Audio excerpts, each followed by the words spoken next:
नमस्कार, मैं हूं आपके साथ साक्षी ममगाई। धूर्त चाहे कितना भी बड़ा मूर्ख क्यों ना हो, लेकिन जानता तो होगा कि कोई ऐसी परीक्षा जिसे 1,60,000 परीक्षार्थी अपने भविष्य का बिंब, अपने आने वाले कल का आधार मान रहे हैं, ऐसे सपनों को एक धांधली से धुंधला कर देना कितना बड़ा अपराध है ये। बावजूद इसके उत्तराखंड में जो हुआ वो शर्मनाक नहीं था तो क्या था। उत्तराखंड अधीनस्थ सेवन चयन आयोग यानी UKSSC की स्नातक परीक्षा में हुए घपले में अब तो पूर्व मुख्यमंत्री त्रिवेंद्र सिंह रावत भी खुलकर बोल रहे हैं कि भंग कर देना चाहिए ऐसा आयोग को जो माध्यम बन रहा है युवाओं के साथ हो रहे अत्याचार का। क्या है ये पूरी घटना? कैसे सील करने वाले ने ही पेपर लीक कर डाला? मामले में अब तक कुल कितनों पर शिकंजा कसा जा चुका है? कितने जबरदस्त चौंकाने वाले खुलासे अब तक हुए हैं? और सीएम पुष्कर सिंह धामी का घपले को लेकर क्या एक्शन रहा? तमाम बिंदुओं पर रिपोर्ट में नजर डालते हैं।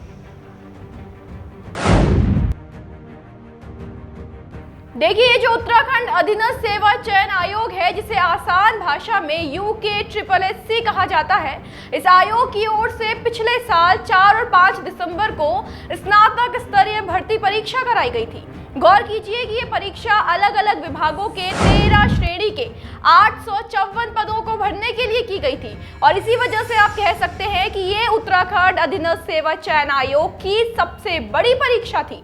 हजारों में नहीं बल्कि इस परीक्षा में बैठने वालों की संख्या लाखों में थी। करीब 1,60,000 परीक्षार्थी परीक्षा में बैठे थे।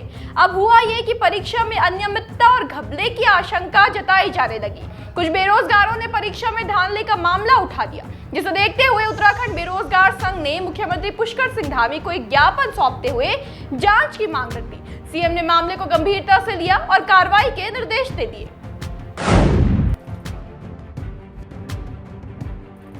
मुख्यमंत्री पुष्कर सिंह धामी के संज्ञान में जब मामला आया तो सीएम ने पुलिस महानिदेशक अशोक कुमार को जड़ तक जाने के निर्देश दिए। निर्देश पर कार्रवाई करते हुए पुलिस महानिदेशक अशोक कुमार ने रायपुर पुलिस थाने में भारतीय दंड संहिता की धारा 420 के तहत मुकदमा दर्ज कराते हुए मामले की जांच तुरंत STF को सौंप दी। कमान संभाले बस 2 ही दिन हुए थे कि STF ने यह खुलासा कर दिया कि राज्य अधीनस्थ सेवा चयन आयोग की परीक्षा का प्रश्न पत्र लीक किया गया था। खास बात यह है कि पेपर लीक करने वाले गिरोह का पर्दाफाश करने का दावा भी STF ने करते हुए 6 आरोपियों को गिरफ्तार कर लिया और उसके बाद जो खुलासा हुआ वो चौंकाने वाला था।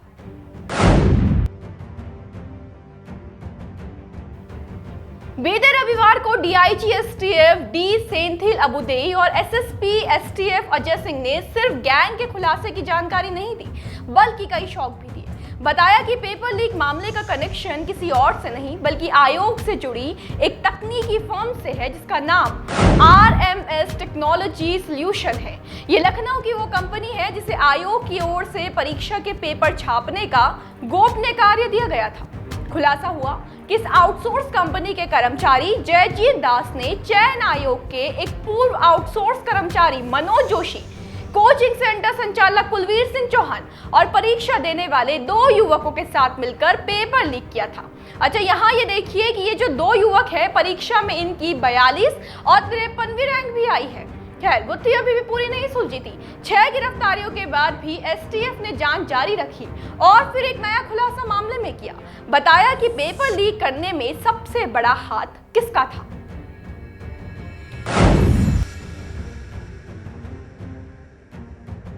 STF कंपनी के तमाम कर्मचारियों पर नजर रख ही रही थी कि पाती है कि कंपनी की प्रिंटिंग प्रेस में काम करने वाले अभिषेक वर्मा, जिनका वेतन कुछ 21,000 रुपए है, अचानक पैसा पाने की तरह बहा रहे हैं। इन साहब ने रातों रात 9 लाख रुपए की कार खरीद ली, 9.5 लाख रुपए अपने मकान की मरम्मत में लगा दिए, 3 लाख रुपए माँ के खाते में डाल दिए, 1.5 लाख रुपए अपने भाई के और 2 लाख रुपए अपने पिता के खातों में भी जमा करा डाले।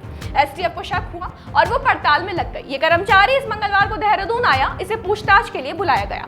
थोड़ा दबाव डाला गया तो मालूम हुआ कि इनकी जिम्मेदारी पेपर छापने के बाद सील करने की थी, पर इन्होंने कर दिया पेपर लीक। जी हाँ, इस शातिर ने 36 लाख रुपए के लिए तीनों पालियों के एक सेट को टेलीग्राम ऐप के माध्यम से अपने साथियों को भेज दिया था और यहीं से हुआ था UKSSC की भर्ती परीक्षा का पेपर लीक। न केवल युवा बल्कि राज्य के पूर्व CM त्रिवेंद्र रावत भी इस प्रकरण से खासा नाराज हैं। यूके SSSC में स्नातक परीक्षा में हुए घपले के खुलासे होने के बाद पूर्व मुख्यमंत्री त्रिवेंद्र रावत ने गंभीर चिंता जताते हुए कहा कि ये सीधे सीधे हमारी नई पीढ़ी के साथ मजाक है, अत्याचार है। कहा कि कुछ शॉर्टकट चलाने वाले व रिश्वतखोर लोग हमारी भर्ती एजेंसी को कहीं न कहीं प्रभावित करने की कोशिश कर रहे हैं। उसके बारे में विचार करने की आवश्यकता है। उनके अनुसार इस प्रकार का अत्याचार नई पीढ़ी के साथ होता है तो सरकार को इस आयोग को भंग करने पर विचार करना चाहिए। उन्होंने कहा कि भर्ती परीक्षाओं में गड़बड़ी करने वाला कोई भी उसे गिरफ्तार कर सख्त से सख्त कार्रवाई होनी चाहिए। तो उम्मीद है कि अब दर्शक उत्तराखंड अधीनस्थ सेवा चयन आयोग से जुड़े भर्ती घपले मामले को समझ गए होंगे। सीएम जिस तरह से मामले में कड़ा रुख अख्तियार कर रहे हैं, उसे देखकर आशा कर सकते हैं कि भविष्य में ऐसी गड़बड़ी करने की जरूरत प्रदेश में फिर ना की जाए। आज के लिए इतना ही, फिर हाजिर होंगे। बने रहे आप देवभूमि इनसाइडर के साथ। आज ही डाउनलोड करें देवभूमि इनसाइडर ऐप।